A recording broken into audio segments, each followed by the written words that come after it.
Oke, puji Tuhan. Ya, suaranya jelas ya Pak? Jelas kok. Jelas. Halo. Ya, oke. Puji Tuhan ya. Selamat sore Bapak Ibu, teman-teman semua. Puji Tuhan, sore hari ini kita akan memulai sepakat doa kita yang ke-40 ya. Sore hari ini kita akan dilayani Bu Jedida akan sharing firman Tuhan, Dwija yang akan memimpin pujian, kemudian Bu Vivi akan kesaksian dan Pak Kema akan memimpin kita dalam doa. Teman-teman, Bapak Ibu semua, silahkan yang mau menggunakan background virtualnya belum dimulai. Kemudian juga nanti selama sepanjang kita doa untuk suara ya. Oke, untuk selanjutnya kita akan memulai, kita akan serahkan ke Dwijai untuk memimpin. Silakan Dwijai. Oke, thank you Pak Dani. Bapak Ibu Shalom, suara saya cukup jelas ya? Aman ya? Oke, thank you. Yuk Bapak Ibu Saudara, thank you sudah join sepakat berdoa. Senang banget bisa ada bersama Bapak Ibu Saudara sore hari ini. Sebelum kita menaikkan pujian penyembahan kita buat Tuhan, mari kita bersatu dalam doa ya. Bapak yang baik, selamat sore Tuhan. Terima kasih buat pemeliharaan Tuhan, buat kebaikan Tuhan, buat setiap berkat yang Tuhan limpahkan dalam hidup setiap kami, buat keselamatan yang Tuhan kasih buat kami, buat Engkau jadi Tuhan dalam hidup setiap kami. Terima kasih Engkau baik Tuhan. Tuhan, kalau sebentar sore hari ini kami rindu, kami boleh bersatu hati, bersepakat, berdoa, memuji, menyembah Tuhan, bersepakat untuk terima kebenaran firman Tuhan, bahkan dikuatkan dalam kesaksian. Biar Tuhan, sore hari ini Kau yang hadir di tengah-tengah kami Tuhan. Biar apa yang dibagikan, apa yang dinyanyikan, apa yang dinaikkan itu boleh berkenan di hati Tuhan. Nama Tuhan dipermuliakan. Bahkan dari tempat kami Tuhan mengalir berkat shalom buat orang-orang di sekitar kami. Biar ketika kami memuji menyembah Tuhan, ada hadirat Tuhan mengalir di tempat-tempat di mana kami berada Tuhan. Terima kasih Tuhan, kami minta ampun buat setiap salah dosa dan pelanggaran yang kami buat sengaja maupun nggak sengaja. Dari pikiran, perkataan, perbuatan kami Tuhan. Dan kami minta Engkau yang tutup bungkus kami dengan kuasa darah-Mu Tuhan. Terima kasih Bapa, terima kasih Tuhan Yesus. Kami siapkan hati kami untuk angkat pujian penyembahan buat Tuhan. Yesus, Kau sungguh baik. Yesus, namun indah. Yesus, cinta Kau selalu ku tinggikan, ku agungkan selamanya. Yesus, Kau sungguh baik. Yesus, namun indah. Yesus, cinta Kau selalu ku tinggikan, ku agungkan selamanya. Mau memuji, ku selalu puji-Mu, mau menyembah-Mu, ku selalu sembah-Mu. Kau yang layak terima semua pujian, kemuliaan hanya bagi Tuhan. Mau memuji-Mu, ku selalu puji-Mu, mau menyembah-Mu, ku selalu sembah-Mu. Kau yang layak terima semua pujian, kemuliaan hanya bagi Tuhan. Katakan Yesus, Kau sungguh baik. Yesus, Kau sungguh baik. Yesus, namun indah. Yesus, cinta Kau selalu ku tinggikan, ku agungkan selamanya. Yesus, Kau sungguh baik. Yesus, amun indah. Yesus, cinta selalu ku tinggikan, ku agungkan selamanya. Ku memujimu, ku selalu pujimu, menyembahmu, ku selalu sembahmu. Kau yang layak terima semua pujian, kemuliaan hanya bagi Tuhan. Memujimu, ku selalu pujimu, menyembahmu, ku selalu sembahmu.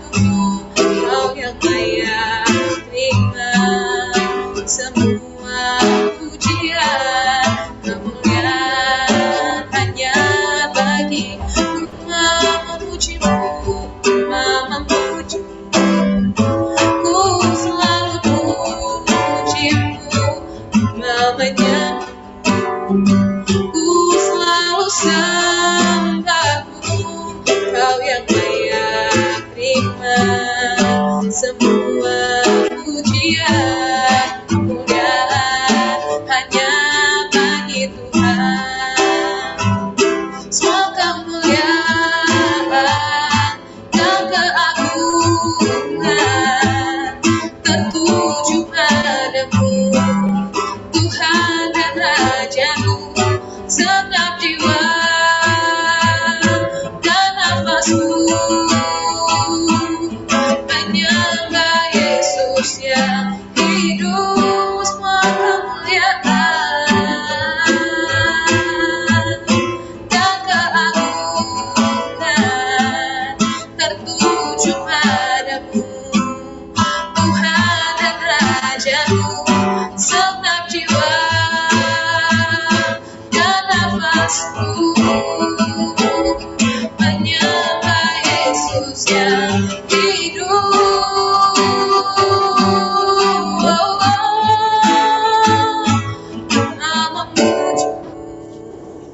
Ku selalu pujimu, menyembahmu, ku selalu sembahmu.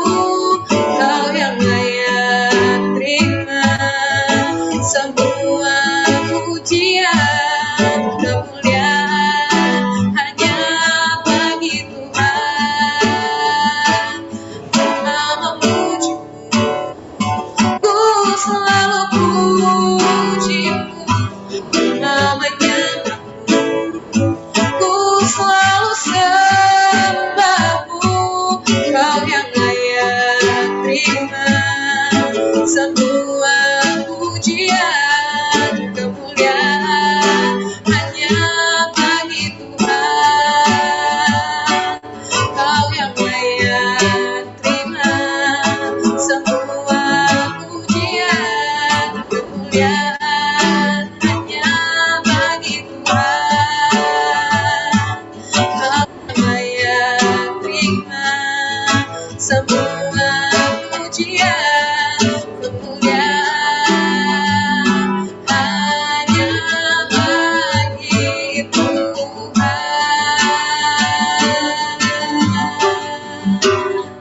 Segala kemuliaan hanya bagi Tuhan. Haleluya. Kami puji Engkau, kami tinggikan, kami muliakan Tuhan. Haleluya.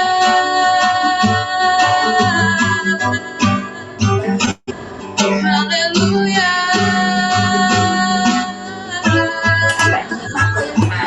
Kami puji sembah, Kau yang terima yang terbaik, Yesus Tuhan. Selamanya Kau disembah,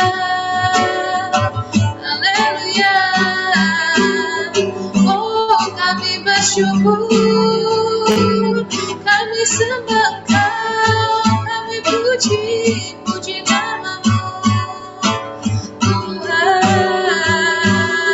Haleluya, haleluya.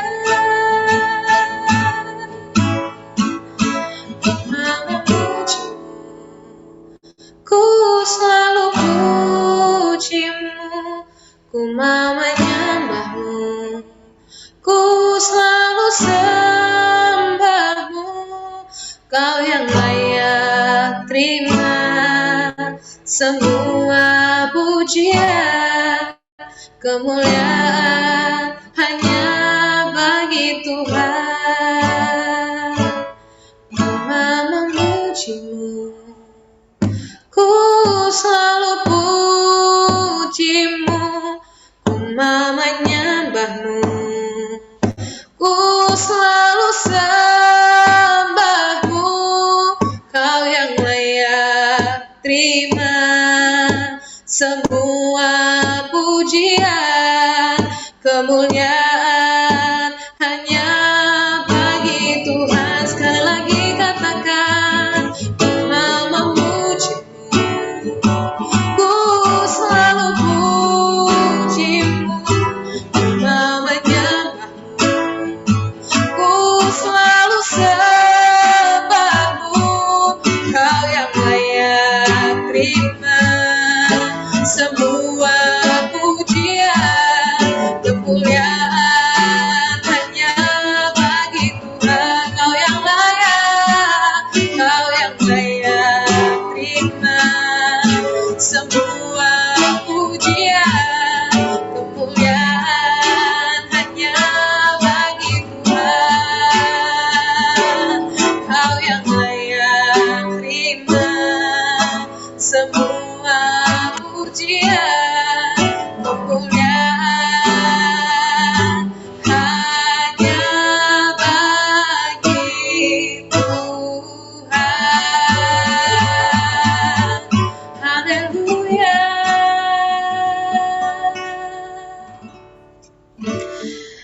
Ya betul Tuhan, hanya Engkau yang layak terima segala pujian, hormat, syukur, kemuliaan, dan keagungan dari kekal sampai kekal Tuhan. Terima kasih Tuhan. Kami selalu puji-puji nama Tuhan, kami selalu tinggi-tinggikan nama Tuhan, karena hanya nama Tuhan yang berkuasa dalam hidup setiap kami. Terima kasih Bapa Tuhan. Terima kasih buat kesempatan kami boleh puji sembah Tuhan. Kami percaya ketika kami nyanyikan pujian ini, ada kekuatan yang lahir dari hati setiap kami. Karena ada firman yang diperkatakan, ada janji yang dinyatakan, dan itu kami terima dengan iman setiap kami Tuhan. Biar apa yang kami nyanyikan itu bukan cuma jadi sekedar lagu, tapi ada pujian yang lahir dari hati kami, dan itu boleh menyenangkan hatimu Tuhan. Terima kasih Bapa. Tuhan, persiapkanlah hati kami kalau sebentar kami mau mendengarkan kesaksian Tuhan dari Ibu Vivi Tuhan. Tuhan, biar Kau yang mengurapi Ibu Vivi Bapa, apa yang dia bagikan, yang dia saksikan, kebaikan Tuhan dalam hidupnya itu boleh memberkati setiap kami, boleh menguatkan iman kembali Tuhan, bahwa Engkau Allah yang baik Tuhan, dalam segala keadaan Engkau Allah yang baik Tuhan, terlepas dari keadaan setiap kami Engkau adalah Allah yang baik Tuhan. Terima kasih Tuhan, persiapkan hati kami Tuhan, dan persiapkan juga Ibu Vivi Tuhan buat bagikan kesaksian yang daripada Tuhan. Terima kasih Tuhan, hanya dalam nama Yesus kami berdoa dan mengucap syukur. Haleluya, amin. Shalom Bapak Ibu, kita akan lanjutkan dengan kesaksian ya. Ibu Vivi, silakan. Oke, selamat sore Bapak Ibu, teman-teman yang dikasihi dalam Tuhan Yesus. Terima kasih untuk kesempatannya kembali untuk saya menyaksikan kemurahan Tuhan dalam hidup saya. Ya kayaknya saking banyaknya kebaikan Tuhan yang saya rasakan, kayaknya semoga nggak pada bosan ya. Kayaknya saya udah kesekian kalinya saya minta waktu untuk sharing cerita-cerita saya.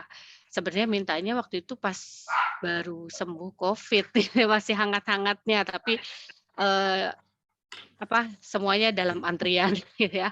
Oke, sebelum kesaksian saya mau mengawali suatu cerita awal gitu ya. Di tahun 2005 atau 2006 gitu, saya kenal dengan seorang remaja di gereja. Dia waktu itu masih SMP gitu ya, tapi ikutannya komunitasnya kaum muda gitu ya, yang untuk mahasiswa, pekerja gitu. Tapi karena memang dia sudah dari kecil gereja yang sama, kita nggak masalah dia suka ikut ke acara-acara kita gitu. Jadi, waktu itu saya sudah punya 2 anak, sudah nikah dan sudah punya 2 anak. Nah, persahabatan saya dengan anak remaja ini dari dia SMP, terus lanjut dia SMA, dia kursus, dia kuliah di Aussie, kerja, menetap, dan sudah menikah, beberapa bulan lalu gitu dan, kami cukup dekat gitu ya. Eee, Anak ini, remaja ini ya mungkin karena dia remaja gitu, cukup keras sih pribadinya dan unik gitu ya. Tapi ya, itu anehnya ya Tuhan selalu kasih ya, kita nggak pernah bisa milih siapa teman kita, siapa yang mau dekat dengan kita gitu ya. Waktu itu dia remaja, padahal adik saya itu ketua remaja di gereja, tapi dia nggak dekat dengan adik saya, malah, dekatnya dengan saya. Kita rutin gitu ya tukar sapa lewat WhatsApp, karena dia di Melbourne, jadi keseringannya lewat WhatsApp gitu ya. Eee, Waktu itu HP saya di-wipe out. Jadi saya kehilangan nomor dia dan kebetulan dia juga nggak main sosmed. Jadi, ini beda beda tipikal ya, sama saya tuh 180 derajat beda tipikal karena, menurut dia sosmed itu sangat banyak distraction daripada hal-hal positif. Jadi saya cukup beberapa bulan putus komunikasi sama dia. Setelah lama nggak bertukar sapa, suatu hari dia selalu menyapa saya dengan sebutan tante. Karena memang ya mungkin jarak usia yang jauh gitu ya. Tiba-tiba dia nyapa saya, "Tante apa kabar lo?" Gitu kan, dan saya langsung tahu itu dia karena cuma sama dia saya rela dipanggil tante. Biasanya saya selalu maunya dipanggil Cici, ya kayak dulu Dwi Cai di, OJT di Kanwil 8 dulu saya nggak mau dia panggil ibu, saya maunya panggil Cici biar kelihatan muda gitu ya, menolak tua ya. Lalu habis ngobrol ngalor ngidul, sampai dia tuh bertanya tentang kesehatan saya. Ini ya satu hal unik yang dimiliki anak ini, dia selalu kayak punya sixth sense tentang orang lain. Ya jadi, kayak bertahun-tahun yang lalu gitu ya, dia, saat adik saya lagi mengalami kesusahan tuh dia ngotot banget minta saya cerita detail, "Ada apa dengan adik lu tante?" Karena dia bermimpi katanya, Tuhan minta dia doa untuk adik saya. Padahal sih nggak mau cerita dan ya nggak perlu cerita lah pikir saya gitu ya. Dia tuh memiliki karunia mendoakan yang luar biasa. Jadi waktu itu dia tanya saya, eee, "Lu mau didoain apa?" Gitu. Nah ini walaupun dia manggil tante ke saya, tapi dia selalu ngomongnya pakai bahasa lu gue sama saya gitu, dan saya nggak masalah dengan hal itu gitu ya. Nah waktu itu kebetulan autoimun saya lagi kambuh, jadi saya cuma bilang dia, "Lu doain gue aja deh biar gue kuat jalanin semua ini." Karena saya pikir saya udah tahu autoimun itu nggak bisa sembuh gitu. Jadi, gue mau lu doain gue biar gue kuat, jadi bisa lewatin semua biar nggak perlu berubah jadi lupus nih, sakit autoimun gitu ya. Nah, jawaban dia waktu itu tuh cukup menyentak hati saya. Terus dia bilang gini, "Tante, gue tuh akan berdoa buat lu, tapi kenapa ya lu tuh nggak pernah minta disembuhin? Padahal tuh Tuhan kita tuh bisa nyembuhin." Dia bilang gitu, "Lu tuh nggak butuh penghiburan dan sekedar obrolan ringan yang dari teman-teman lu yang, cuma basa-basi lah Tante," katanya, "yang cuma buat nyenengin lu doang," katanya, "kasih Tuhan tuh permanen," katanya. "Kalau lu punya hubungan 2 arah dengan Tuhan, itu akan ngedamain lu dan bikin lu survive," katanya. "Jadi lu cukup minta Tuhan sembuhin," gitu kan. Nah, eee, dia justru bilang gini, "Gua akan mendoakan lu mengalami hubungan personal dengan Tuhan." Karena kata dia belakangan itu ngalamin hubungan yang luar biasa dengan Tuhan, dan itu tuh bikin dia tuh lebih kuat di negara luar gitu ya. Nah, jawaban dia tuh waktu itu bikin saya tersentak gitu. Ya, saya sadari kadang karena kesibukan, saya kurang mendekatkan diri sama Tuhan, kurang interaksi sama Tuhan, dan ini saya sadari, kadang Tuhan itu mau menegur kita melalui orang yang nggak kita duga. Siapa yang duga gitu? Itu anak-anak SMP, ya ibaratnya usia jauh gitu ya. Nah, Tuhan tuh mau kita kadang-kadang belajar dari orang yang kita nggak duga. Ya saya cuma bilang, "Oke, thank you, saya memang harus berdamai dengan diri sendiri," gitu ya. Nah, itu kejadian waktu 8 tahun itu terus terang mengubah doa-doa saya selama ini. Kalau dulu saya selalu minta dikuatkan, tapi sekarang saya selalu afirmasikan kesembuhan saya sama Tuhan. Nah,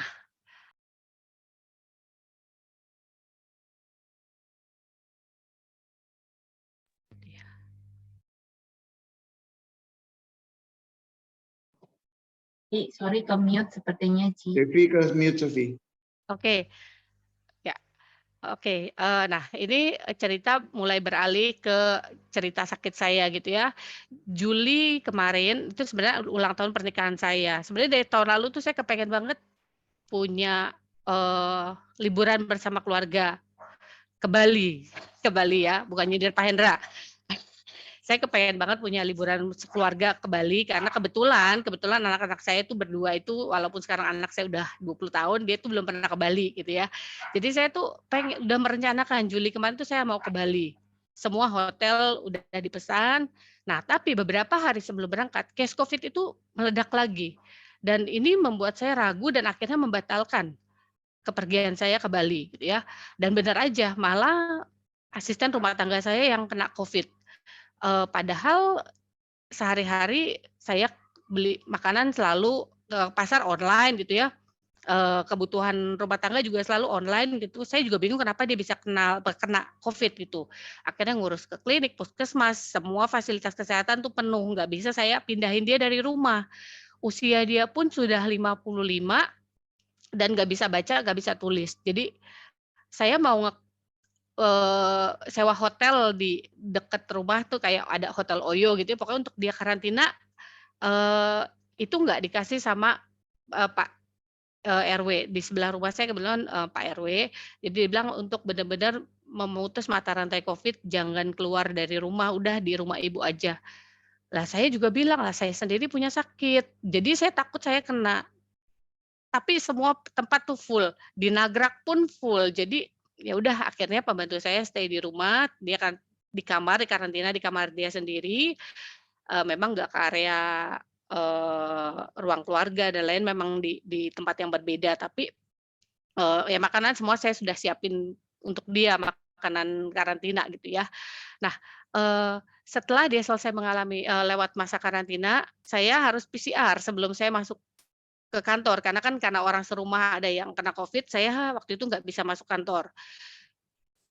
Besok saya mau masuk kantor, hari ini saya PCR. Sore menjelang malam tuh hasilnya keluar dan tiba-tiba saya kaget lihat hasilnya di WA, hasil, PCR saya positif.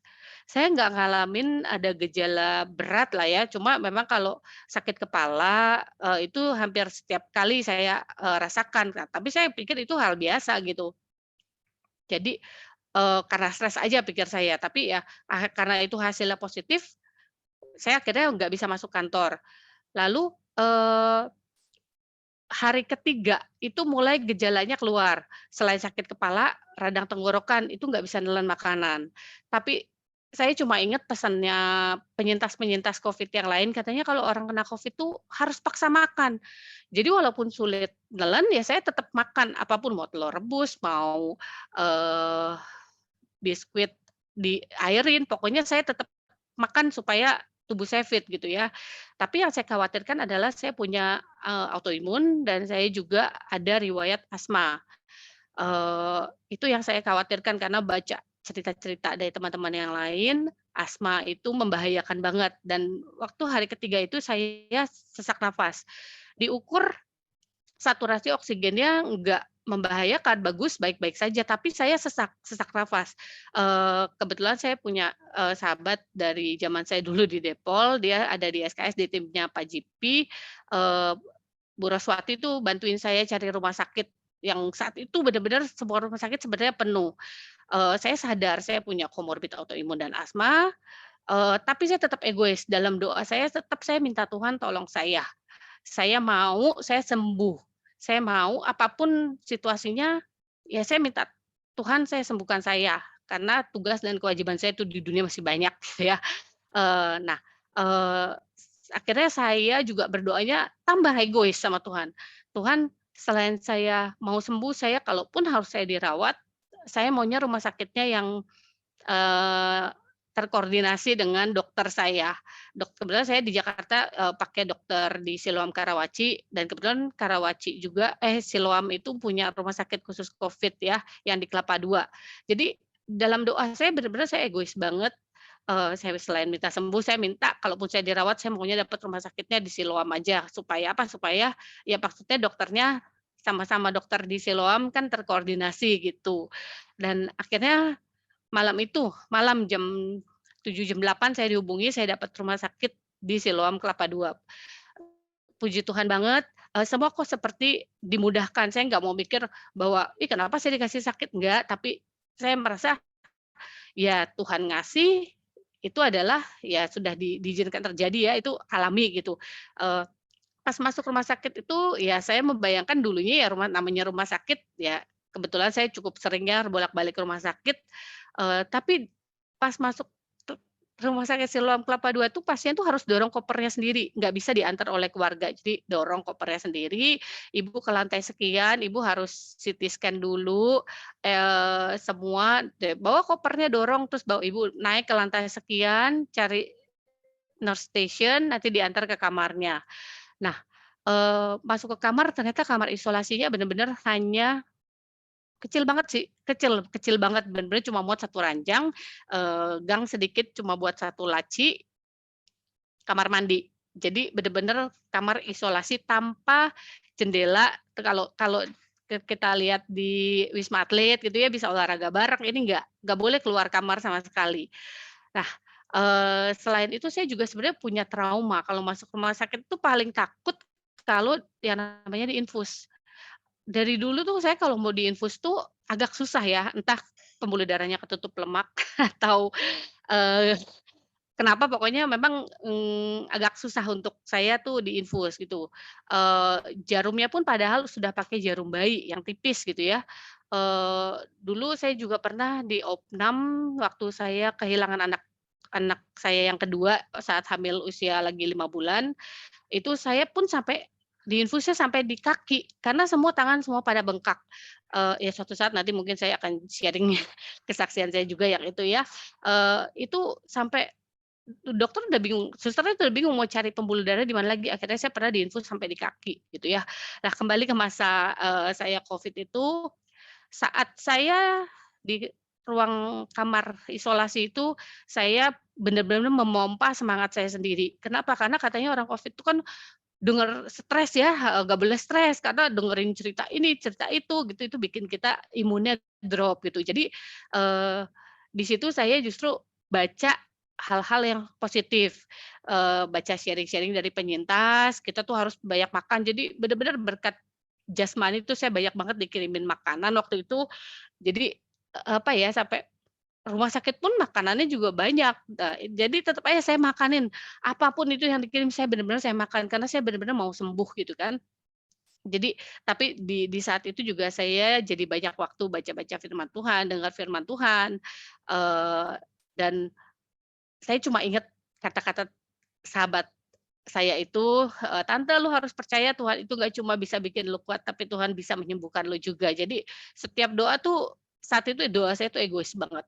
Pokoknya Tuhan saya mau saya sembuh, saya mau saya kembali, pulih, kasih saya waktu untuk saya bisa, menyaksikan banyak hal-hal keajaiban yang Tuhan berikan untuk saya gitu ya.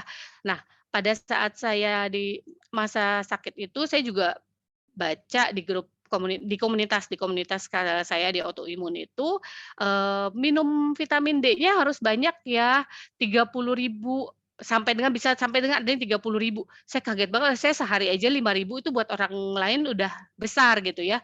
Tapi akhirnya saya coba minum 10.000. Jadi saya pecah jadi pagi itu 4.000 IU, siang 3.000 IU, malam 3.000 IU.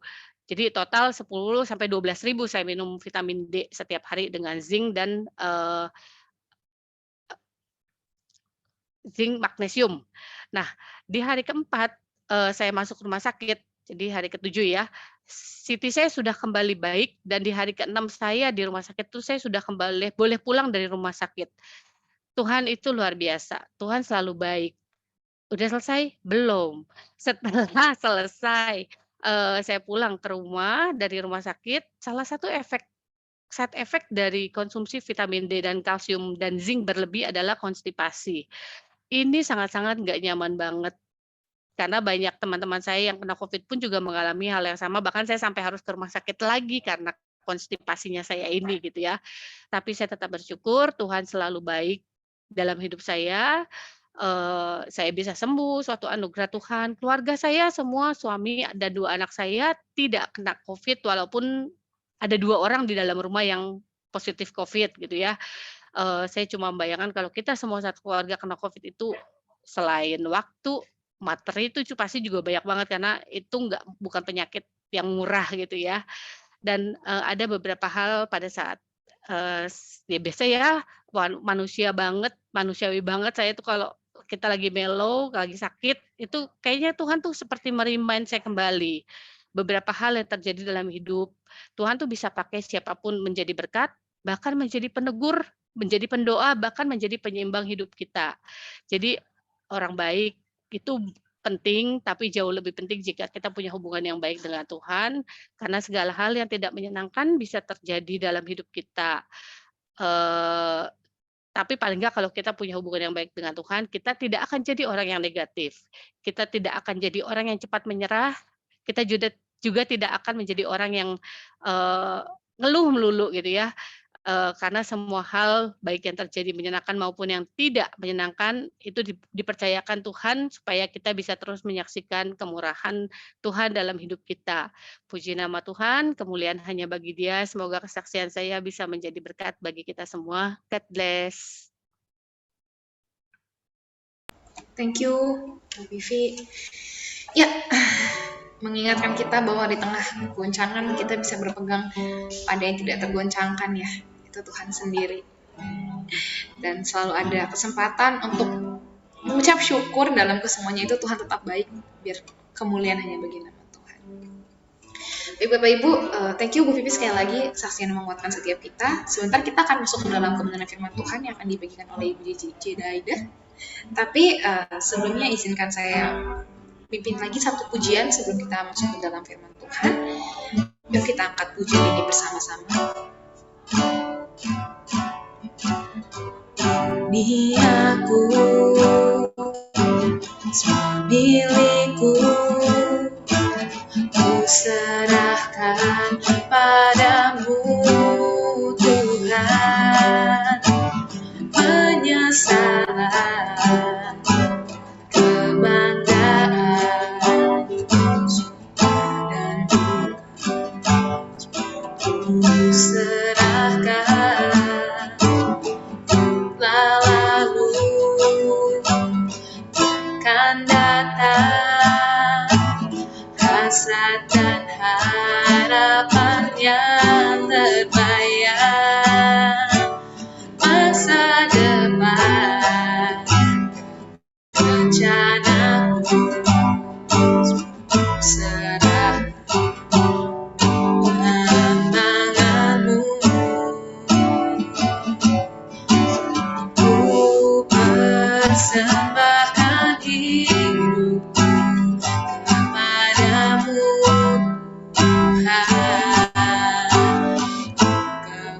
Kemuliaan-Mu ku berikan hidup ini sebagai persembahan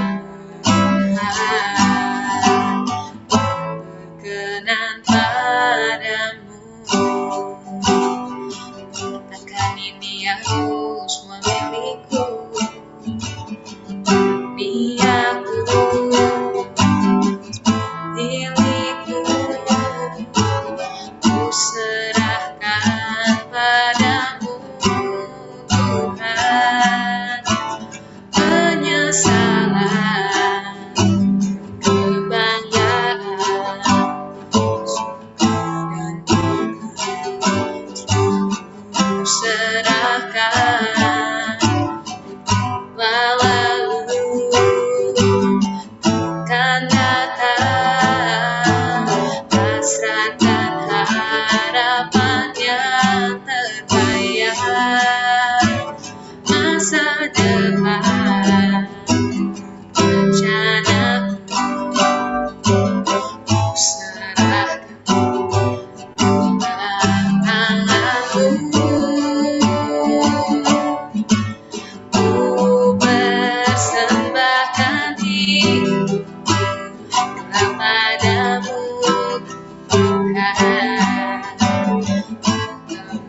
kemuliaan-Mu, Ku berikan hidup ini sebagai persembahan berkenan padamu. Ku persembahkan hidupku kepadamu, Tuhan.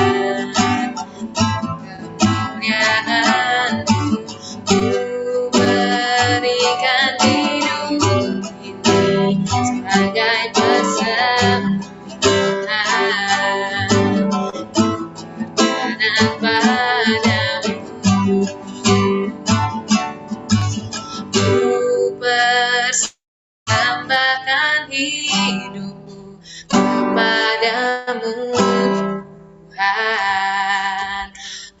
Kemuliaan-Mu, Ku berikan hidup ini sebagai persembahan berkenan padamu. Ku persembahkan hidup kepadamu, Tuhan. Kemuliaan-Mu, Ku berikan hidup ini sebagai persembahan berkenan padamu. Ku berikan hidupku kepadamu, Tuhanku. Untuk Ibu Jedidah, silakan. Bapak Ibu, mari kita berdoa untuk mempersiapkan hati kita menerima kebenaran firman Tuhan. Kita satu dalam doa.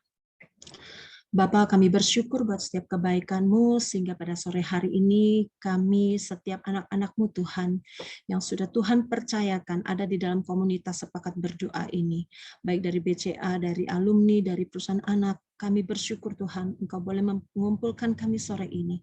Kami bersekutu, kami boleh memuji Tuhan, bahkan kami rindu kami boleh mendengarkan kebenaran firman-Mu. Terima kasih Tuhan buat kesempatan hari ini, buat kesehatan, kekuatan yang Tuhan berikan. Kami mau bawa seluruh kehidupan kami Tuhan sebagai persembahan yang berkenan, yang hidup dan tak bercacat di hadapan-Mu. Itu sebabnya Tuhan, berbicaralah bagi kami sore hari ini. Biarlah Roh Kudus-Mu yang melawat setiap kami, sehingga setiap hati kami Tuhan boleh menjadi tanah yang subur, sehingga pada saat firman-Mu itu boleh ditaburkan, benih firman-Mu itu boleh tertanam, bertumbuh dan berakar serta berbuah di dalam kehidupan kami. Terima kasih Tuhan, kami mengucap syukur di dalam nama Tuhan Yesus. Amin. Ya, selamat sore Bapak Ibu semua, saudara-saudara yang saya kasihi dalam Tuhan Yesus. Apakah suara saya cukup jelas? Jelas ya? Jelas. Baik. Ya, terima kasih sebelumnya buat Pak Hendra dan seluruh Bapak Ibu teman-teman di koordinator tim sepakat berdoa yang sore hari ini memberikan kesempatan kepada saya boleh sharing firman Tuhan. Bapak Ibu, kita di sini sama-sama belajar ya. Jadi kita sama-sama belajar tentang kebenaran firman Tuhan, karena saya percaya waktu kita diberikan kepercayaan oleh Tuhan untuk boleh menyampaikan atau men-sharingkan kebenaran firman Tuhan, sebenarnya firman Tuhan itu sedang berbicara terlebih dahulu buat kita yang membawakannya. Jadi kalau sore hari ini saya diberikan kesempatan untuk boleh sharing tentang firman Tuhan, saya bawa sebuah tema yang simple, sederhana mungkin Bapak Ibu ya, kepercayaan dari Tuhan. Nah, baik Bapak Ibu, Pak Andi ya boleh sharingkan materinya. Judulnya simpel Bapak Ibu, kepercayaan dari Tuhan. Saya akan membawakan firman Tuhan ini dari Alkitab dalam Matius pasal 25. Nah, Bapak Ibu, mungkin firman Tuhan yang akan Bapak Ibu dengar sore hari ini juga sudah sering Bapak Ibu dengar sebelumnya ya. Di sini saya ada 3 gambar. Matius 25, boleh next slide Pak Andi, nggak apa-apa? Ya, Bapak Ibu, kalau Bapak Ibu membaca Alkitab, buku mungkin ya, dalam buku Alkitab ya, kalau kita pakai Alkitab digital itu ada beberapa Alkitab digital yang jarang sudah ada perikopnya. Ya, jadi sudah mungkin ayat-ayatnya itu langsung begitu ya. Tetapi kalau kita membaca Alkitab dari buku, itu masih ada perikop-perikop yang tentunya akan membuat kita semakin paham apa yang sedang dibicarakan di dalam pasal-pasal tersebut. Nah, di dalam Matius 25 ini Bapak Ibu ada 3 perikop sebenarnya ya. Yang pertama Bapak Ibu sudah tidak asing tentunya, yaitu dengan di ayat 1 sampai dengan ke-12 itu tentang 5 gadis bijaksana dan 5 gadis bodoh. Ya, pasti udah familiar sekali ya, apalagi yang mungkin dari sekolah minggu, wah ini udah terkenal banget nih ya. Perumpamaan yang Tuhan Yesus sampaikan tentang 5 gadis bijaksana dan 5 gadis bodoh. Nah, di perikop yang berikutnya di dalam ayat ke-14 sampai dengan ayat 30 itu perumpamaan tentang talenta. Ya, Bapak Ibu pasti juga sudah dengar talenta 5, 2, dan 1. Ya. Dan di perikop yang terakhir, yaitu ayat 31 sampai dengan 46, itu berbicara tentang penghakiman terakhir, di mana Tuhan Yesus memberikan perumpamaan, ada kambing dan ada domba. Bapak Ibu, kalau kita lihat dalam Alkitab, sebenarnya Matius 24 dan Matius 25 itu, sebelum mulai dijelaskan per masing-masing perikop, di situ disampaikan bahwa pasal 24 dan 25 itu khotbah tentang akhir zaman. Nah, memang kalau kita baca lagi, ini adalah perumpamaan-perumpamaan yang Tuhan Yesus sampaikan kepada murid-muridnya dan kepada orang banyak pada saat itu. Lalu apa yang bisa kita lihat dari 3 contoh yang terdapat di dalam Matius 25 ini? Bapak Ibu, kalau kita telaah, ternyata Tuhan Yesus itu pada saat memberikan perumpamaan-perumpamaan, Tuhan Yesus itu selalu membuat kelompok, ya, selalu ada kelompok-kelompok. Ada 2 kelompok di gadis yang bijaksana dan gadis yang bodoh. Kemudian ada 2 kelompok lagi, ada 3 malahan ya di dalam yang ayat yang ke-14 tadi, yaitu tentang hamba yang baik dan setia serta hamba yang jahat dan malas. Nah, di dalam perikop yang ketiga pun tentang penghakiman terakhir itu ada 2 kelompok, yaitu kelompok kambing dan kelompok domba. Bahkan kalau Bapak Ibu baca lagi di beberapa kitab Injil yang lainnya, ada juga kelompok-kelompok bagaimana Tuhan Yesus memberikan contoh tentang ada anak sulung dan anak bungsu. Bapak Ibu, kenapa Tuhan Yesus selalu memberikan contoh-contoh atau perumpamaan itu dalam bentuk kelompok-kelompok? Ya. Nah, ini menunjukkan bahwa Tuhan itu adalah Tuhan yang adil. Selalu Tuhan memberikan contoh-contoh perumpamaan itu dengan ada kelompok-kelompok. Lalu apa hubungannya dengan kita sekarang? Tentunya kita pun yang hidup di saat ini, kita bisa melihat pelajaran-pelajaran yang Tuhan sampaikan di dalam kitab Injil, yaitu bagaimana kita mau hidup. Apakah kita mau mengikuti kelompok A atau kelompok B? Pilihan ada di tangan kita. Tuhan tidak pernah memaksa, ya, tetapi Tuhan memberikan kebebasan buat kita untuk memilih. Apa yang Tuhan sampaikan sebagai perumpamaan, itu Tuhan sedang mengajar kita. Tetapi keputusan ada di tangan kita. Nah, itulah sebabnya Tuhan kita itu Tuhan yang luar biasa, dia memberikan kebebasan buat kita. Oleh sebab itu tentu kita nggak mau salah pilih ya Bapak Ibu ya. Nah, hari ini kita akan belajar dari Matius pasal 25 ayat yang ke-14 sampai dengan 30, yaitu perumpamaan tentang talenta. Boleh next slide Pak Andi? Ya. Baik Bapak Ibu, kita baca Alkitab kita dulu. Ayat Alkitab tidak saya share di dalam materi PPT. Mungkin Bapak Ibu bisa membuka dari Alkitab masing-masing di rumah, baik itu dari digital maupun dari buku. Kita baca, saya akan bacakan ayat 14 sampai dengan ayat 24 dulu. Ya, nanti Bapak Ibu bisa baca di rumah sampai dengan ayat 30 selesainya. Izinkan saya membacakannya mulai dari Matius 25 ayat 14 sampai dengan 24. Perumpamaan tentang talenta. Ayat 14. Sebab hal kerajaan sorga sama seperti seorang yang mau bepergian ke luar negeri, yang memanggil hamba-hambanya dan mempercayakan hartanya kepada mereka. Yang seorang diberikannya 5, yang seorang diberikannya 5 talenta, yang seorang lagi 2, dan yang seorang lain lagi 1, masing-masing menurut kesanggupannya. Lalu ia berangkat. Segera pergilah hamba yang menerima 5 talenta itu, ia menjalankan uang itu lalu beroleh laba 5 talenta. Hamba yang menerima 2 talenta itu pun berbuat demikian juga dan berlaba 2 talenta. Tetapi hamba yang menerima 1 talenta itu pergi dan menggali lubang di dalam tanah lalu menyembunyikan uang tuannya. Lama sesudah itu pulanglah tuan hamba-hamba itu lalu mengadakan perhitungan dengan mereka. Hamba yang menerima 5 talenta itu datang dan ia membawa laba 5 talenta. Katanya, Tuan, 5 talenta Tuan percayakan kepadaku. Lihat, aku telah beroleh laba 5 talenta. Maka kata tuannya itu kepadanya, baik sekali perbuatanmu itu, hai hambaku yang baik dan setia. Engkau telah setia dalam perkara kecil dan aku akan memberikan kepadamu tanggung jawab dalam perkara yang besar. Masuklah dan turutlah dalam kebahagiaan tuanmu. Lalu datanglah hamba yang menerima 2 talenta itu, katanya, Tuan, 2 talenta Tuan percayakan kepadaku. Lihat, aku telah beroleh laba 2 talenta. Maka kata tuannya itu kepadanya, baik sekali perbuatanmu itu, hai hambaku yang baik dan setia. Engkau telah setia memikul tanggung jawab di dalam perkara yang kecil, aku akan memberikan kepadamu tanggung jawab dalam perkara yang besar. Masuklah dan turutlah dalam kebahagiaan tuanmu. Ayat 24, kini datanglah juga hamba yang menerima 1 talenta itu dan berkata, Tuan, aku tahu bahwa Tuan adalah manusia yang kejam, yang menuai di tempat di mana Tuan tidak menabur, dan yang memungut dari tempat di mana Tuan tidak menanam. Karena itu aku takut dan pergi menyembunyikan talenta Tuan itu di dalam tanah. Ini, terimalah kepunyaan Tuan. Ayat 26, maka jawab tuannya itu, hai kamu hamba yang jahat dan malas. Jadi kamu sudah tahu bahwa aku menuai di tempat di mana aku tidak menabur dan memungut dan dari tempat di mana aku tidak menanam.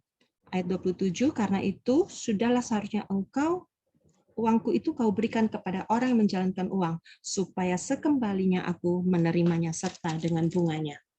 Ya, Bapak Ibu, ayat ini cukup panjang ya, jadi kita tidak sampai habis, tapi sebenarnya mungkin Bapak Ibu nanti bisa baca, atau mungkin Bapak Ibu juga sudah sering membacanya dan sudah tahu perumpamaan yang Tuhan Yesus sampaikan tentang talenta ini. Kita samakan persepsi dulu Bapak Ibu ya tentang talenta. Nah, Bapak Ibu, kalau misalnya saya tanya talenta, apa yang terbersit dalam pikiran Bapak Ibu kalau saya katakan talenta? Ya, kalau kita terjemahkan bebas gitu ya, talenta itu adalah bakat, talent gitu ya. Sekarang di televisi kan banyak nih ajang-ajang atau acara-acara yang dibuat untuk mencari bakat, seperti itu. Nah, tetapi mari kita samakan persepsi dulu di sini bahwa talenta yang akan kita bahas itu bukan bicara tentang bakat. Karena kalau kita bicara tentang bakat, itu kasihan ya, nanti misalnya nggak punya bakat nyanyi, wah berarti nggak punya talenta. Nggak punya bakat menari, berarti nggak punya talenta. Terus nggak punya bakat melukis, berarti nggak punya talenta. Nah ini ada Bu Vera ya, selamat sore Bu Vera. Kalau Bu Vera lukisannya luar biasa ya, tapi itu salah satu talenta yang Tuhan berikan ya Bu Vera ya.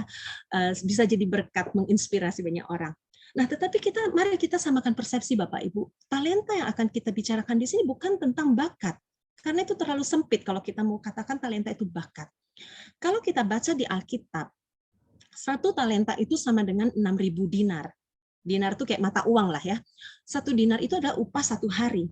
Berarti Bapak Ibu bisa bayangkan hamba yang dikasih 5 talenta itu, berarti dia dapat berapa dinar itu ya. Nah Bapak Ibu bisa kalikan. Lalu 2 talenta dan 1 talenta dan seterusnya. Artinya talenta yang Tuhan Yesus sampaikan di sini, itu ada nilai.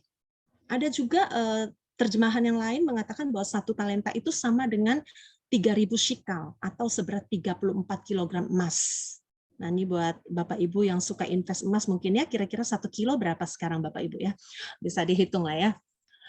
Luar biasa kalau orang BCA beli emasnya kilo ya, bukan gram ya, kilo. Nah Bapak Ibu, kita samakan persepsi. Talenta yang Tuhan Yesus sampaikan di sini bukan bicara hanya sekedar bakat. Tetapi kalau kita baca di ayat yang ke-14 dari Matius pasal 25 tadi, sebab hal kerajaan sorga sama seperti seorang yang mau bepergian ke luar negeri, yang memanggil hamba-hambanya dan mempercayakan hartanya. Jadi Bapak Ibu, kita bisa katakan talenta itu adalah seluruh sumber daya yang Tuhan percayakan kepada kita. Mungkin diantaranya bisa berupa bakat, mungkin diantaranya bisa apa lagi? Bisa jabatan, bisa pekerjaan, bahkan bisa pasangan hidup kita yang Tuhan percayakan kepada kita, anak-anak yang Tuhan percayakan kepada kita. Mungkin pelayanan-pelayanan, Bapak Ibu yang punya pelayanan di gereja masing-masing. Begitu besar lingkup kepercayaan yang Tuhan berikan. Itulah talenta. Kepercayaan yang Tuhan berikan kepada kita. Next slide, Pak Andi. Nah, Bapak Ibu, kalau bicara tentang kepercayaan, itu menjadi sebuah penghargaan tentunya, ya, penghargaan. Luar biasanya Tuhan Yesus memberikan perumpamaan ini dengan sangat detail. Boleh next slide lagi? Bapak Ibu, di ayat 15 dikatakan, Tuhan ini punya 3 orang hamba yang dia panggil. Ya, 3-3 menghadap, disampaikan, aku mau keluar negeri. Jadi Bapak Ibu bisa bayangkan kalau zaman dulu keluar negeri pasti untuk waktu yang lama ya, karena kan belum ada pesawat, gitu. Jadi naik onta atau naik kapal laut. Nah, hamba-hamba ini dipanggil, yang seorang diberikan 5, yang seorang diberikan 2, dan seorang lagi 1. Matius 25 ayat 15 mengatakan masing-masing diberikan sesuai kesanggupannya. Jadi Bapak Ibu, Tuhan Yesus memberikan perumpamaan itu sangat detail. Bahwa dalam hal ini, kita seringkali mungkin secara manusia melihat, kok Tuhan nggak adil ya? Kok dia dikasih lebih banyak harta misalnya kita bilang, kok dia dikasih lebih banyak bakat misalnya, kok aku cuma segini? Nah Bapak Ibu, Tuhan Yesus sudah sangat jelas mengatakan bahwa Tuhan yang baik itu memberikan talenta masing-masing sesuai dengan kesanggupannya. Dan kita baca di dalam Matius 25 tadi, tidak ada satu hamba pun yang komplain. Yang mendapat 1 tidak bilang, kok yang itu dapat 2 dan yang satunya dapat 5, kok saya cuma 1. Yang dapat 2 juga begitu. Kok yang 1 dikasih 5, saya cuma 2. Nggak ada yang komplain. Ya Bapak Ibu ya, mereka semua menerimanya. Nah, sekarang kuncinya Bapak Ibu, setelah kita diberi talenta, setelah kita diberi kepercayaan, apa yang harus kita lakukan? Kita tahu di sini Tuhan mengenal kita. Tuhan tahu kesanggupan kita masing-masing. Jadi kalau kita mendapat lebih, artinya Tuhan tahu bahwa kemampuan kita itu bisa sampai sekian. Bapak Ibu, tadi kita sudah baca bagaimana hamba yang mendapatkan 5 talenta itu, waktu tuannya kembali, dia lapor. Dia bisa melakukan multiplikasi dari 5 jadi 10, 2 jadi 4, dan seterusnya. Kita lihat di next slide, apa yang dilakukan atau dikerjakan 3 orang hamba ini pada saat mereka mendapatkan kepercayaan dari tuannya. Di dalam Matius 25 ayat 16 dikatakan, hamba yang menerima 5 talenta itu segera pergi dan menjalankannya. Bapak Ibu, saya coba cari terjemahan lain ya. Menjalankannya itu mungkin agak bias. Nah, dari bahasa Yunani, menjalankan itu adalah ergazomai, artinya mengerjakan. Jadi hamba yang menerima 5 talenta itu setelah dia menerima dari tuannya, segera pergi dan mengerjakannya. Sehingga Bapak Ibu kita bisa lihat, waktu dia mengerjakan, di ayat selanjutnya dikatakan, dia datang kembali kepada tuannya dan lapor, ada hasil. Lalu bagaimana dengan hamba yang kedua? Kita baca di ayat 17 dikatakan, begitu juga hamba yang menerima 2 talenta itu. Dia segera pergi dan menjalankannya. Jadi ada persamaan di sini Bapak Ibu ya. Hamba yang menerima 5 dan hamba yang menerima 2. Mereka segera pergi dan menjalankan. Nah, yang berbeda sendiri ini, hamba yang menerima 1 talenta, ayat 18 berkata, maka pergilah hamba itu dan menggali lubang dan menyembunyikan talenta yang 1 itu. Dari paparan ini Bapak Ibu, kita bisa melihat ada 2 kelompok yang Tuhan Yesus sampaikan dalam perumpamaan ini. Si tuan itu memberikan branding ya, branding kepada 2 kelompok hamba. Next slide Pak Andi. Yang pertama adalah hamba yang baik dan setia. Siapa hamba yang baik dan setia? Di dalam ayat 16-17 tadi kita sudah lihat hamba yang menerima 5 talenta dan 2 talenta itu, waktu tuannya datang, ya lama sesudah itu tuannya datang, lalu mereka lapor. Tuhan, ini talenta yang kemarin Tuhan kasih 5, sekarang sudah ada hasilnya. Aku memperoleh laba 5. Lalu tuannya berkata apa? Oh, baik sekali perbuatanmu, hai kamu hamba yang baik dan setia. Brand yang disematkan oleh tuannya kepada hamba yang tadi mengerjakan, itu adalah baik dan setia. Begitu juga hamba yang tadi menerima 2 talenta. Dia lapor kepada tuannya bahwa, Tuhan ini talenta yang Tuhan kasih ada 2, saya sudah mengerjakannya, dan lihat, sekarang saya memperoleh laba 2 talenta lagi, sehingga menjadi 4. Brand yang disematkan oleh si tuan kepada hamba yang mendapat 2 ini juga sama.